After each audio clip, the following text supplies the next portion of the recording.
स्वागत है आप सभी का आपके अपने YouTube चैनल बायोलॉजी एक्स्ट्रा में। दोस्तों, आज हम क्लास 11th बायोलॉजी के पेपर को हल करने वाले हैं। टर्मिनल एग्जामिनेशन 2023 में हुए क्लास 11th बायोलॉजी के सेट सी के पेपर को हम हल करने वाले हैं। तो चलिए देखते हैं इसमें कौन कौन से महत्वपूर्ण प्रश्न हैं और उनका क्या हल है, उसको हम समझते हैं। तो सबसे पहली चीज़ तो अगर देखें तो ये जनरल इंस्ट्रक्शन दिए हुए हैं और इन जनरल इंस्ट्रक्शन को देखने की उतनी ज़्यादा आवश्यकता नहीं है। हम आ जाते हैं सीधे प्रश्नों पे और प्रश्नों को हल करते हैं। अगर आप देखें, पहला प्रश्न लिखा है जीवन का भौतिक आधार है। तो जीवन का जो भौतिक आधार है उसकी अगर हम बात करें तो प्रोटोप्लाज्म को जीवन का भौतिक आधार कहा जाता है, फिजिकल बेसिस ऑफ लाइफ कहा जाता है। और हक्सले नामक वैज्ञानिक के द्वारा इसे फिजिकल बेसिस ऑफ लाइफ कहा गया है।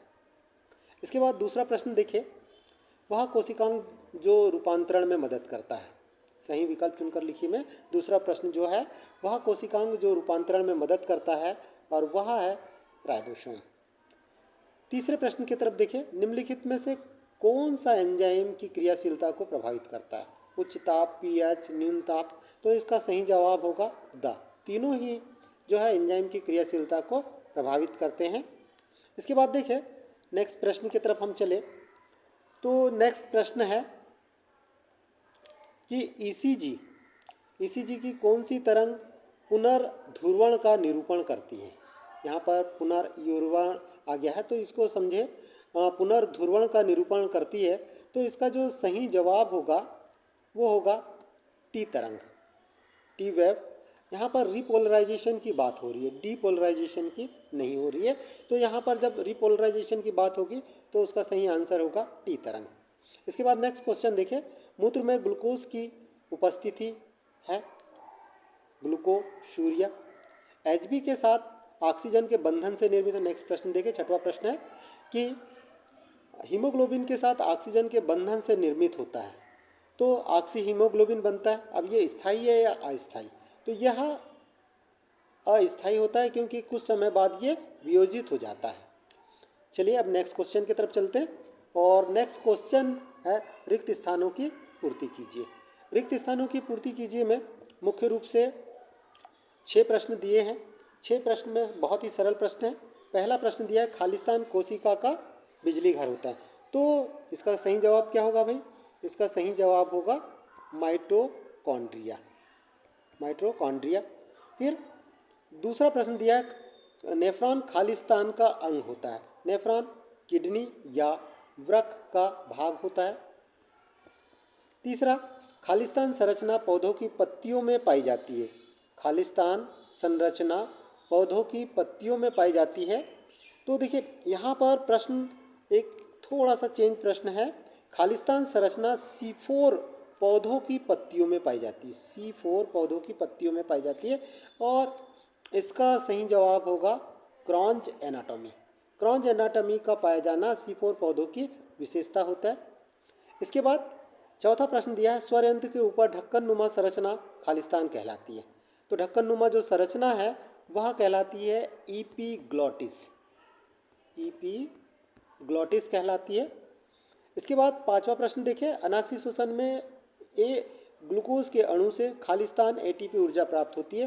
तो यहाँ पर इसका सही जवाब आ जाएगा 2 एटीपी ऊर्जा की प्राप्ति होती है। छठवां प्रश्न है एक स्वस्थ मनुष्य में प्रति मिनट खालिस्तान बार श्वसन होता है और इसका जो सही जवाब होगा वो होगा 16 से 18 बार।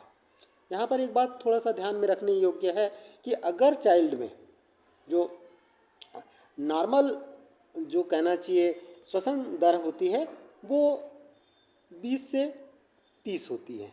अगर मान के चलिए एक सामान्य की बात करें, अगर 12 से कम हो जाए या 25 से ज़्यादा हो जाए, सामान्य व्यक्तियों की बात कर रहे हैं, 12 से अगर कम हो जाए या 25 से ज़्यादा हो जाए तो वो एबनॉर्मलिटी को बताता है। चलिए नेक्स्ट प्रश्न की तरफ चलते हैं और नेक्स्ट प्रश्न देखिए, सत्य असत्य चुनिए। 6 हैं, अब इनमें से अपने को सत्य और असत्य चुनना है। तो केल्विन चक्र का अंतिम उत्पाद होता है। क्या होता है भाई, PgAl, फास्फोग्लिसरैल्डिहाइड। तो ये क्या हो जाएगा, ये फास्फोग्लिसरैल्डिहाइड, ये इसका सही सही हो जाएगा। ठीक है, ये कैसा हो गया भाई, ये सही हो गया। पृथ्वी पर सर्वाधिक मात्रा में पाए जाने वाला एंजाइम,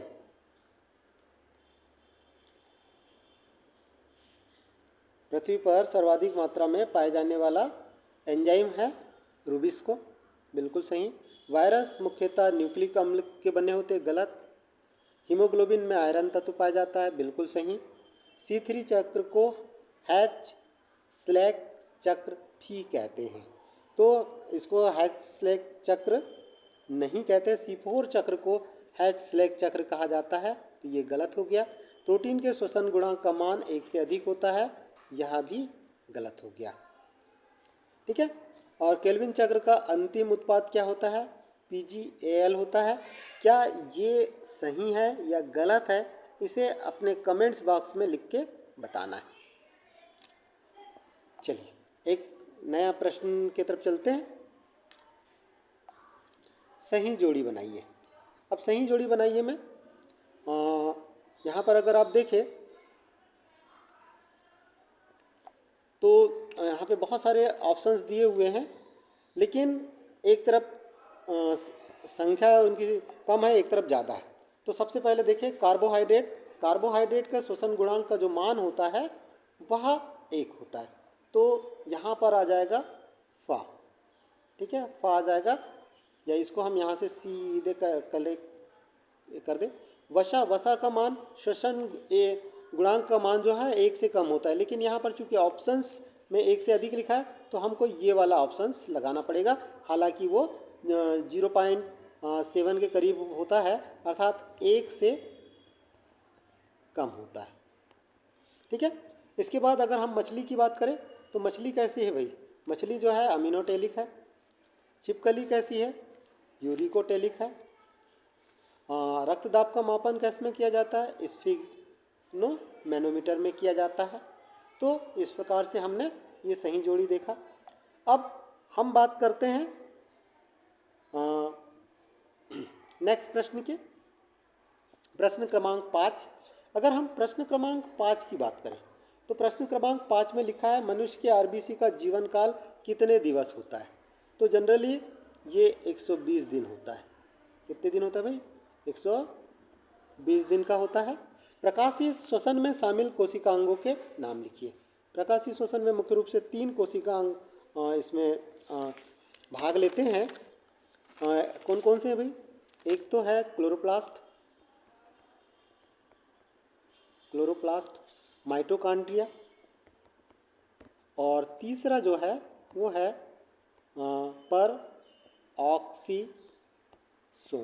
पराक्सीसोम। ठीक है, अब तीसरे प्रश्न की तरफ चले। किस कोशिकीय अणु में स्वयं की प्रतिकृति निर्माण की क्षमता पाई जाती है। अब यहाँ पर देखिए, यहाँ पर ये बोल रहा है कोशिकीय अणु। अब अधिकांश बच्चे क्या काम करते हैं, यहाँ पर माइटोकॉन्ड्रिया या क्लोरोप्लास्ट लगाएंगे, लेकिन यहाँ पर अणु की जब बात करिए तो अणु में क्या जाएगा भाई, डीएनए में स्वयं की प्रतिकृति को तैयार करने की क्षमता पाई जाती है। इसके बाद चौथा प्रश्न है न्यूक्लिक अम्ल का निर्माण करने वाली उप इकाइयों के नाम लिखिए।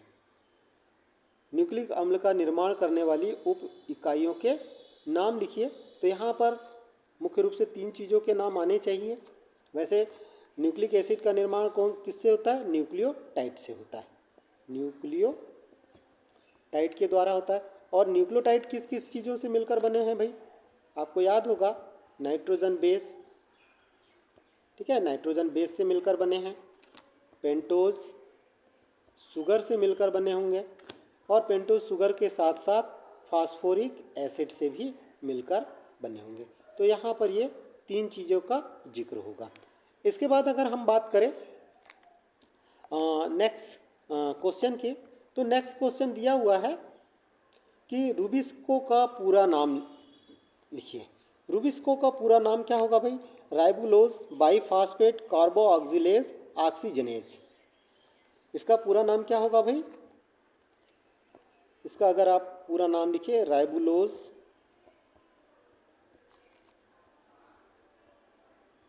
बाईफास्फेट कार्बोऑक्सिलेज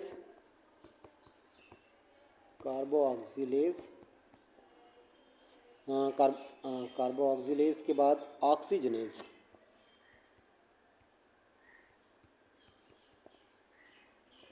हालांकि इसका उल्लेख ना भी करें तो चल जाएगा, इतने में ही काम चल जाएगा, राइबोलोज बाइफॉस्फेट कार्बोऑक्सिलेज। ठीक है, तो अब ये पूरे के पूरे जो ऑब्जेक्टिव प्रश्न हैं, ये ऑब्जेक्टिव प्रश्न हमारे द्वारा हल कर लिए गए हैं। एक प्रश्न जो मैंने कहा था कि आप इसे देखिएगा और इसका कमेंट्स बॉक्स में लिखकर आपको हमें बताना है कि केल्विन चक्र का अंतिम उत्पाद क्या होता है। केल्विन चक्र का अंतिम उत्पाद क्या PgAl होता है, हाँ या नहीं, और इसका आंसर भी वहीं पर आपको मिलेगा। तो चलिए दोस्तों, आज के इस वीडियो में इस क्वेश्चन पेपर के हल में बस इतना ही। फिर मिलते हैं एक नए वीडियो के साथ, एक नए टॉपिक के साथ। तब तक के लिए नमस्कार।